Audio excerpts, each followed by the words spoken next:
Good morning guys! So once again, we're here back sa aking project na ER6N. So ayan, at merong palang binili yung may-ari na clutch plate. So papalitan natin ng clutch plate. At the same time, check din natin yung yung friction plate. So ayan, at natanggal natin yung sa may clutch plate cover. And then check natin yung isa-isa. Tanggalin natin. Ayan guys, at inuna ko muna to. Dinrain ko yung oil, tapos oil filter tinanggal ko na rin. Mamaya i-drain ko yung tubig bago ko galawin yung iba. So ito muna inuna ko. So check natin. Medyo manipis na nga yung ano nya. Natanggalin pag isang kamay lang. So ayan,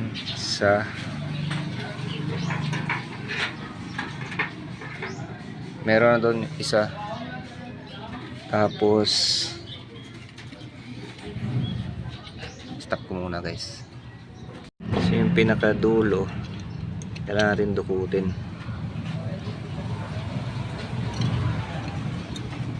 Hindi makuha. Alright. So ayan guys, makikita nyo may mga dumi-dumi. Agay nito, ayan o. Dumi. Mga kain na yan. Kasi ito pudpud eh. Yung clutch plate.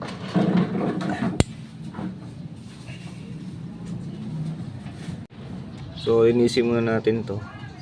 Tapos ito rin yung friction plate nya. Actually medyo itim-itim na eh.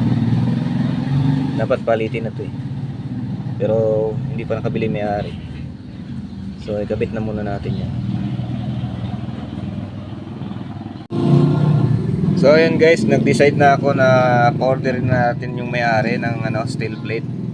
Kasi nga ito, nakikita nyo, sunog na oh. Ayan. Brittle na yan, delikado na yan pag nabungi tapos umalo sa makina, sa engine. And pati yung clutch boss nya, yung doon sa loob yung pinaglagyan ng friction plates. Gas-gas na rin. Kasi kita nyo, may groove na to. Ayan. Ito yung nasa clutch boss niya, pinakadikit sa nipis niya. May groove na, kailangan na rin yung palitan. Kasi kung i-retain pa rin natin yung mangyayari, nang dahil sa groove, magkakaroon din siya ng sliding. So para maiwasan yung sliding, kailangan palitan din yung clutch boss. So yung may-ari nag-order na. And continue tayo sa ibang parts. Check natin itong gulong, tanggalin natin yung mga gulong. Tanggalin natin yung gulong. Nalugan natin yung bolt sa gilid, maluwag na yan. So ito naman.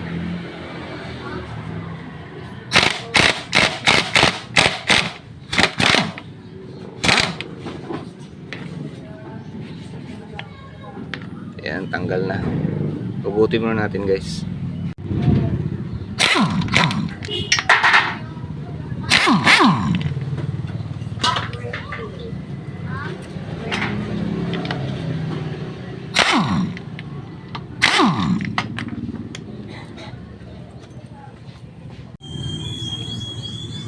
And na-check na natin yung bearing guys. So okay naman sa magkabilaan.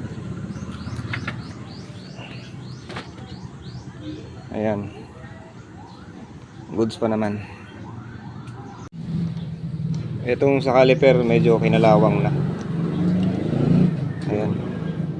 So makikita nyo may kalawang na itong pin nya.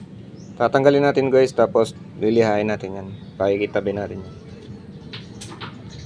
Pati itong check natin tong, ayan yung piston nya oh.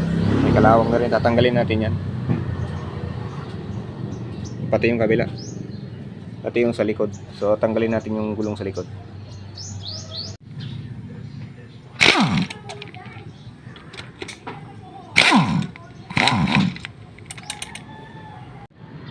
Dito naman sa rear brake, medyo may problema yata yung brake master nya.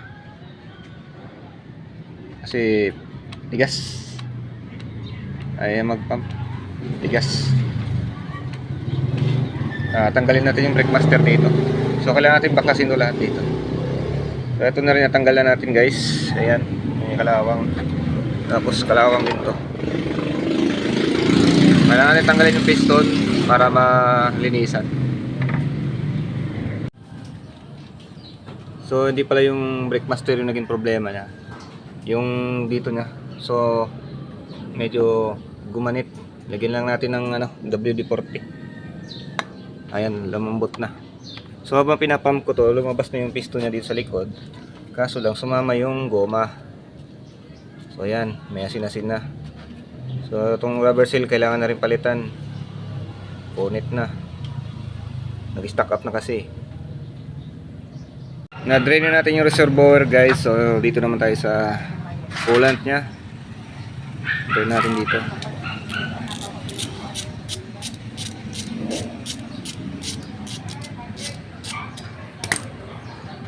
Yan, sisirit yan. Sumirit nga tapos nawala. Labo mo chong. Nag-spill tuloy. So ayan guys, drain natin para mapalitan ng coolant. Nabaklas na natin yung tangke guys. Ayan. So yung amoy ng gasolina na is iba na. Amoy panis na. Siguro matagal na itong na-stock. I don't know kung kung ilang years na ba o ilang months na stock yung gasolina dito. Hindi sa amoy gasolina eh. Pero naka-under pa naman. Kaso lang medyo hindi siya tawag ito. Hindi siya yung pagka-under na, hindi siya smooth. Kasi ito, parang may gasgas yata oh. Masabit yata dito eh. Ito pala nagagasgas dito. Kailangan ito malagyan ng kasi pag napunit to, so nagkakaroon ng friction. Later on, pag napunit to, magsa-short circuit na, grounded. Ayan. So, i-check natin yung later on. So ngayon tatanggalin natin yung fuel pump para ma-check naman natin yung fuel filter. I'm sure palitin na rin yan kasi matagal-tagal na siguro yan. Tanggalin mo natin yung fuel pump guys para ma-check natin yung fuel filter. So yan, natanggalin natin guys yung fuel pump. Yun. Daming dumi oh.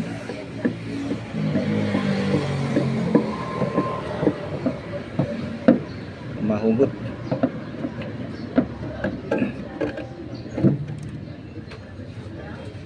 Damak-mak na dumi. Kalawang. Iba na yung amoy niya guys, hindi na gasolina. Yun oh. Kalawang na. Kaya yung fuel filter nito. Linisin muna natin to guys.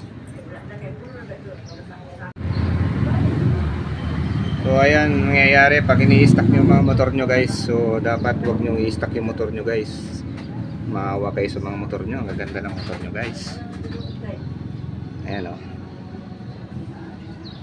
Ayan. Kita nyo. Aming dumi. So lilinisin natin to. Natanggal na natin yung airbox guys. So ito yung air filter nya, madumi na. So yung may-ari may pinadala siyang replacement para dito. Papalitan natin to. And ayan, na-access na natin yung carb. I mean yung total body nya. So medyo malinis naman. Pero kailangan silang tanggalin. Yan, para linisin natin na maigi. Kasi medyo medyo may madumi konti. Tatanggalin natin guys. Tanggal na natin yung total body guys. So ayan, medyo madumi siya. Ayan, may itim carb, may carbon.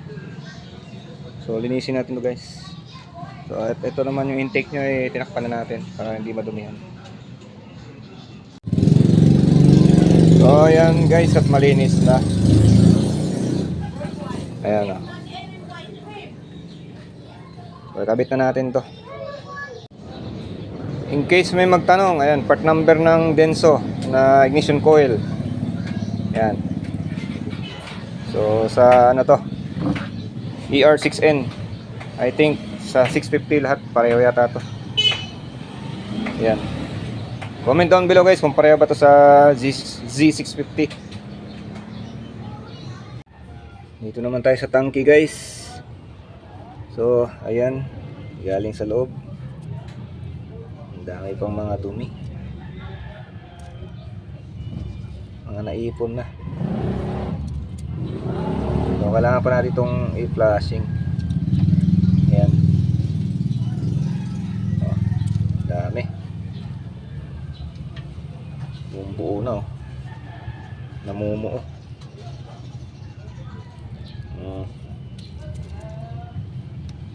So pag mag-i-standby kayo ng motor guys, iwasan yung mag-stock yung gasolina nyo.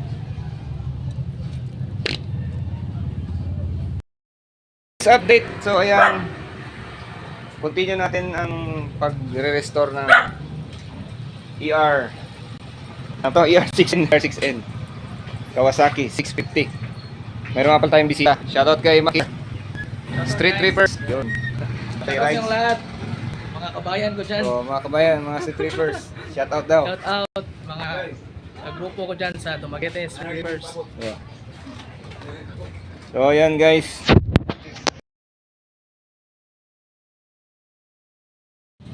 so recap, tinanggal na natin yung mga piston dito sa caliper. Ayan, pati yung mga rubber seal nya. Tapos yung harap at likod, pati ito tinanggal na rin natin. Chinek na natin yung mga bearing dito sa gulong, all goods pa naman. So dito naman ang throttle body, nalinis na natin guys. Yun.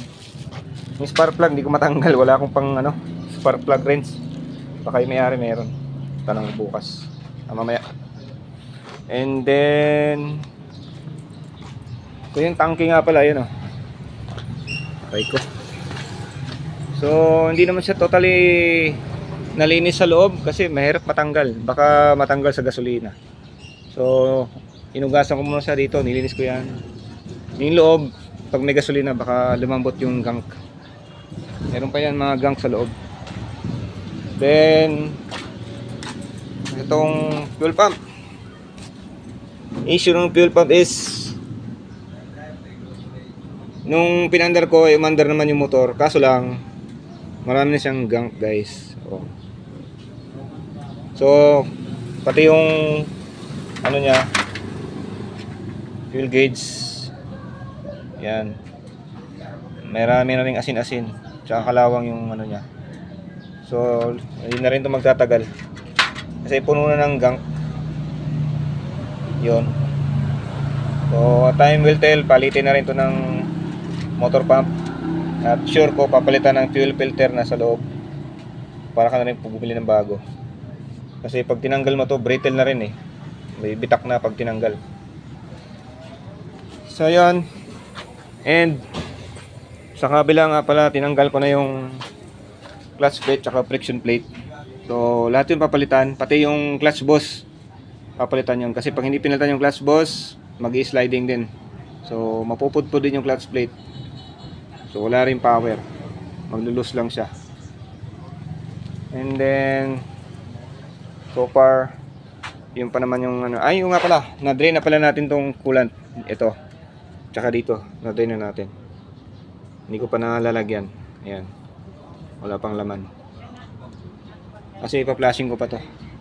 Kailangan ko pa sa i-flashing guys kasi kulay green yung coolant eh, tapos yung pink ang nabili. Ito, flashing ko muna yan.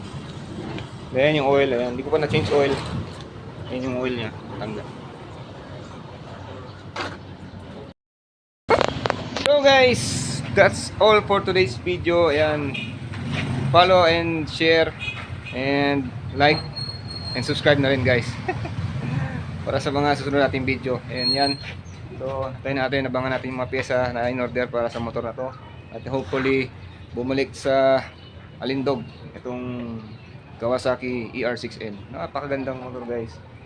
Kahit na medyo may kalumahan na, pero astig to. Thank you for watching. Bye for now.